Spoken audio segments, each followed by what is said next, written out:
नमस्ते बच्चों। तो आज हम पढ़ने वाले हैं getting to know more some constellation. देखिए, कल की वीडियो में हमने कॉन्स्टिलेशन क्या होता है इसके बारे में जो है वो समझने की कोशिश की कि किस प्रकार से स्टार जो है कोई इमेज बनाते हैं, और उस वक्त जो बिलीफ्स थी, मान्यताएं थी, तो एनिमल का नाम या किसी चीज़ पे उनके जो है नाम रखे गए।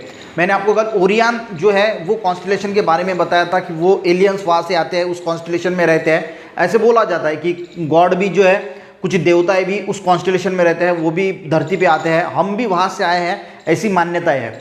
तो ऐसी कॉन्स्टिलेशन के बारे में हमने जो है वो कल वीडियो में देखा था। आज 4 कॉन्स्टिलेशन के बारे में और जानने की कोशिश करेंगे जो इंपॉर्टेंट कॉन्स्टिलेशन है।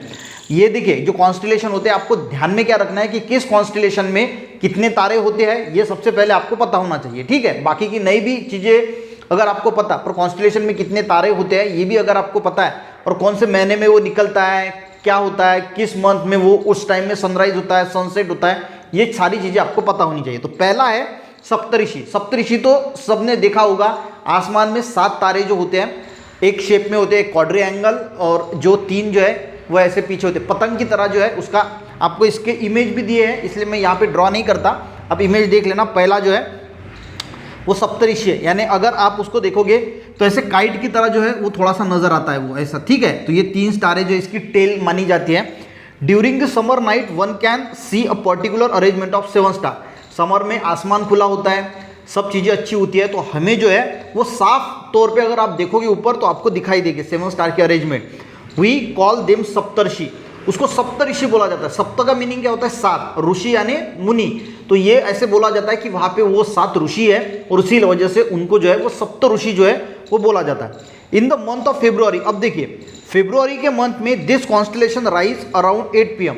अगर हम फेब्रुआरी के मंथ में 8 बजे देखोगे तो 8 बजे जो है वो उसका राइज हो जाते हैं, यानी निकलते हैं। इन दी नॉर्थ ईस्ट, जो नॉर्थ ईस्ट साइड है, नॉर्थ और ईस्ट के बीच में अगर आप देखोगे तो वहाँ पे जो है वो आपको वो वाला जो कॉन्स्टिलेशन है सप्तऋषि का वो दिखाई देगा फेब्रुआरी महीने में। It is on the meridian in the month of April. Meridian यानी जो मध्य मंडल होता है। मेरिडियन के बारे में हमने प्रीवियस वीडियो में अच्छा डिस्कस किया। तो जो मध्य मंडल होता है तो वहाँ पे मध्य में it is on the meridian in the month of April. February महीने में 8 बजे निकलते हैं, नॉर्थ ईस्ट साइड में हमें दिखते हैं। उसी प्रकार अप्रैल महीने में in the meridian in the month of April, यानी अप्रैल में आपको मध्य मंडल में दिखेंगे, एंड मंथ ऑफ अक्टूबर, अक्टूबर में भी आपको मध्य मंडल में मेरिडियन पे दिखेंगे। It is set around 8 PM। अब देखिए यहाँ भी आपको समझना है, सप्तऋषि जो है अगर हम फेब्रुआरी महीने की बात करें तो 8 बजे जो है उनका राइज होता है, यानी दिखते हैं। और अक्टूबर और अप्रैल महीने की बात करें तो 8 बजे ये डूब जाते हैं, यानी 8 बजे के बाद वो दिखाई नहीं देंगे आपको।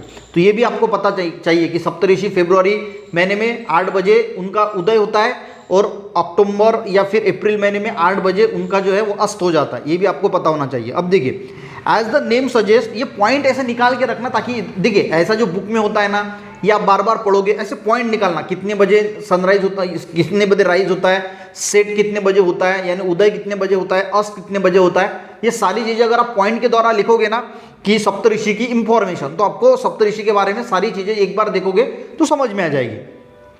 It is name suggest Saptarishi is the group of 7 bright star. अब ब्राइट स्टार का एक ग्रुप है। It is the shape of quadrangle, एक quadrangle with tail made with 3 star. एक क्वाड्राएंगल है और 3 जो स्टार है वो ऐसे टेल की तरह शेपुट होता है उसकी तरह जो है वो दिखाई देते हैं। It does resemble a kite, पतंग की तरह दिखते हैं, and can be easily recognise, और इजीली दिखाई देते हैं। If we extend one side of quadrangle, देखिए अगर हम एक साइड, ये जो कॉर्नर का स्टार दिखाई दे रहा है उसको अगर हम एक्सटेंड करेंगे, it reaches the pole star और पोलरिस, यानी जो ध्रुव तारा है वहाँ तक अगर हम खींचते आएंगे तो वहाँ तक जो है वो आता है, यानी अगर लाइन भी अगर वहाँ से खींचते हैं तो ध्रुव तारे के पास आता है। अब ध्रुव तारे का इंपॉर्टेंस क्या है? देखिए, पोल स्टार और Polaris has shown in figure. Different countries have different names for this constellation. अलग अलग कंट्रीज में, हमारे यहाँ सप्तऋषि बोला जाता है, दूसरे देश में कोई दूसरा नाम होगा। इंग्लिश में इसको ग्रेट बियर भी बोला जाता है। ठीक है, इंग्लिश में इसको ग्रेट बियर बोला जाता है, इंडियन भाषा में इसको सप्तऋषि बोला जाता है। और ये जो है पोल स्टार यानी ध्रुव तारा के रेफरेंस से हम उसको देख सकते हैं, या उसके रेफरेंस से हम ध्रुव तारे को जो है वो जल्दी से आइडेंटिफाई कर सकते हैं। दूसरा जो है वो है शर्मिष्ठा। पहला हो गया सप्तऋषि, दूसरा है शर्मिष्ठा। अब देखिए, the constellation of Saptarishi and Sharmishtha और Cassiopeia are useful for locating the pole star. तो पोल स्टार को लोकेट करने के लिए सप्तऋषि है या फिर शर्मिष्ठा, इसका यूज किया जाता है। Sharmishtha is made of 5 bright star. Sharmishtha देखिए, सप्तऋषि 7 स्टार थे, शर्मिष्ठा 5 ब्राइट स्टार होते हैं। यानी कौन सा कॉन्स्टिलेशन में कितने स्टार हैं ये भी आपको पता होना चाहिए। तो शर्मिष्ठा में कितने स्टार है? 5 स्टार, वो भी bright, which are distributed along the figure letter M, और वो यम लेटर की तरह जो है वो हमें दिखाई देते हैं आसमान में। द परपेंडिकुलर, ठीक है, the perpendicular bisector of the line joining 3rd and 4th star. देखिए तीसरा और चौथा जो है उसके बीच में अगर आप परपेंडिकुलर डालोगे तो वो पोल स्टार के पास यानी ध्रुव स्टार के पास पहुंच जाता है। तो उसके रेफरेंस से हम पोल स्टार को आइडेंटिफाई कर सकते हैं। तीसरा और चौथे से सीधा परपेंडिकुलर डालोगे तो हम पोल स्टार तक जो है वो पहुंच जाते हैं। The pole star has Saptarishi on one side. देखिए पोल स्टार के एक साइड में सप्तऋषि होता है और दूसरे साइड में शर्मिष्ठा देखने को मिलता है। As a Sharmishtha set Saptarishi rise. और एक बात और समझ लेना कि देखिए शर्मिष्ठा का अस्त हो जाता है तो उस वक्त सप्तऋषि का उगम होता है। Thus we can always use either one or other reference point of the given night। यानी ये समझ में आ गया, शर्मिष्ठा सेट्स यानी शर्मिष्ठा जब अस्त हो जाता है उस वक्त सप्तऋषि का उदय होता है। तो ये भी आपको पता होना चाहिए कि शर्मिष्ठा का अस्त होता है उस वक्त, यानी दोनों एक टाइम में हमें देखने को नहीं मिलते। वो अस्त होगा तो इसका उदय होगा। दोनों समझ में आ गए। शर्मिष्ठा में 5 स्टार है, सप्तऋषि में 7 स्टार है। पोल स्टार के एक साइड में ये, दूसरे साइड में वो हमें देखने को मिलता है। ठीक है, अब देखते हैं मृग नक्षत्र। इसको ओरियन कॉन्स्टिलेशन बोला जाता है। ये बहुत इंपॉर्टेंट है। जो मैंने बोला था कल आपको कि एलियंस वगैरह का जो कंसेप्ट है वो यहाँ पे रहते हैं और यहाँ से आते हैं ऐसा बोला जाता है। तो ये ओरियन है जिसको मृग नक्षत्र बोला जाता है या फिर ओरियन बोला जाता है। वो दो नाम क्यों है? क्योंकि हमारे देश में कुछ और नाम है, इंग्लिश में उसको कुछ और बोला जाता है, किसी दूसरे देश में अलग अलग देशों ने उनके अलग अलग नाम दिए हैं, इसीलिए हमारे यहाँ भी इसको मृग नक्षत्र बोला जाता है या फिर ओरियन कॉन्स्टिलेशन बोला जाता है। Orion has a very bright star, उसमें भी ब्राइट स्टार होते हैं ऑन विंटर। अब यहाँ पे देखिए वो हर रोज एक ही टाइम पे नहीं निकलता, विंटर पे अलग, समर में अलग, अस्त होने का टाइम अलग, उदय होने का टाइम अलग। तो ये अगर ध्यान में रहते हैं तो रहने उसको करना कोशिश। देखिए ऑन विंटर नाइट यानी जो विंटर का नाइट्स होता है they can easily identified. Winter के नाइट में हम इसको इजीली आइडेंटिफाई कर सकते हैं। It is 7-8 star of which 4, देखिए इसमें 7 या 8 स्टार होते हैं और 4 जो है वो 4 कॉर्नर को होते हैं। जहाँ पे ऐसे दिखाया गया है ना आपको 1 2 3 4 और यहाँ पे ऐसा ये जो है वो कॉन्स्टिलेशन बना है। ठीक है, डमरू के शिप जैसा। Of which 4 corner of the quadrangle, quadrangle के 4 कॉर्नर को होते हैं। The line passing through the 3 star, जो बीच वाले जो 3 स्टार है वहां से अगर हम लाइन खींचेंगे, एक्सटेंड करेंगे तो वो एक ब्राइटर स्टार को जाके मिलती है जिसको वेदा और सीरियस बोला जाता है। ठीक है, यानी जो बीच वाले जो 3 स्टार है वहां से अगर हम लाइन खींचते हैं तो ये एक ब्राइटर स्टार को जाके कनेक्ट होती है जिसको वैद्य और सीरियस जो है वो बोला जाता है। अब ये हो गया किस महीने का, कहाँ पे थे हम? हाँ, thus it has a 7-8 star passing through the 3 lines हम। This is brighter star, this is called Vega और Sirius during the month of December. अब डिसम्बर के मंथ के पहले हमने विंटर के मंथ में देखा, तो विंटर यानी दिसंबर के मंथ में क्या होता है? मृग Nakshatra rise at 8 PM।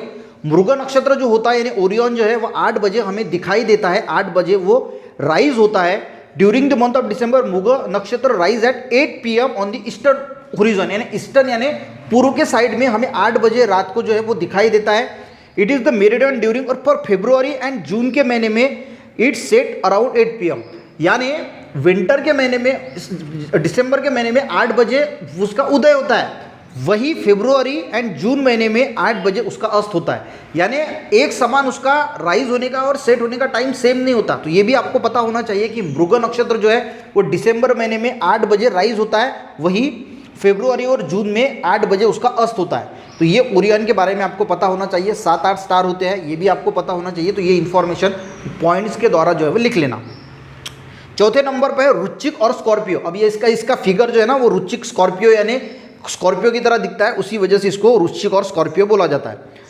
Is a constellation with 10 to 12 star, इसमें 10 से 12 स्टार होते हैं। ज्येष्ठा और एंटेरस इज द ब्राइटेस्ट, उसके अंदर जो स्टार होते हैं उसमें एक स्टार होता है जो सबसे ब्राइटेस्ट होता है, उसको ज्येष्ठा और एंटेरस बोला जाता है। ठीक है, यानी रुचिक या स्कॉर्पियो में जो कॉन्स्टलेशन है उसमें सबसे ब्राइटल स्टार जो है वो ज्येष्ठा और is the brightest star among them, यानी जो 10-12 स्टार है उसमें से सबसे ब्राइटेस्ट स्टार कौन सा होता है? ज्येष्ठा और Antares. This constellation is below the equator, यानी इक्वेटर के बिलो होता है in the sky of southern hemisphere, southern hemisphere के इक्वेटर के बिलो जो है वो देखने को मिलता है। In the third week of April, तीसरे वीक में, अप्रैल के तीसरे वीक में it can seen in the eastern sky, तो ईस्टर्न स्काई में यानी पूर्व की तरफ जो है वो हमें दिखाई देता है फॉर फ्यूअर ऑफ सनसेट। ये ऐसे लॉन्ग टर्म में यानी बहुत देर तक नहीं दिखाई देता है। अप्रैल के तीसरे महीने में जैसे ही सनसेट होता है, सनसेट हो जाने के बाद कुछ देर तक ये दिखाई देता है। तो ये गाइस हमने कुछ कॉन्स्टेलेशन के बारे में समझने की कोशिश की, जिसमें सप्तऋषि, शर्मिष्ठा, मृग नक्षत्र यानी ओरियन और वृश्चिक या स्कॉर्पियो कॉन्स्टेलेशन के बारे में समझने की कोशिश की है। ठीक है, ये ध्यान में रखना ना थोड़ा डिफिकल्ट होता है, तो एक नोट्स बनाने का, उसमें चार लिखने का, किसमें कितने स्टार होते हैं, उसका उदय कितने बजे होता है, या फिर वो सनसेट का टाइम क्या है, कौन से महीने में उसका कितने बजे वो राइज होता है, कितने बजे सनसेट होता है, इतनी थोड़ी फार इन्फॉर्मेशन अगर आप लिखोगे तो एग्जाम में आएगा तो आप अच्छी तरीके से उसको जो एक्सप्लेन कर पाओगे। वीडियो अच्छा लगे एक लाइक जरूर करना, अपने दोस्तों को भी शेयर करना, चैनल पे नए बच्चों जरूर सब्सक्राइब करना। मिलते हैं नेक्स्ट वीडियो में, तब तक के लिए जय हिंद।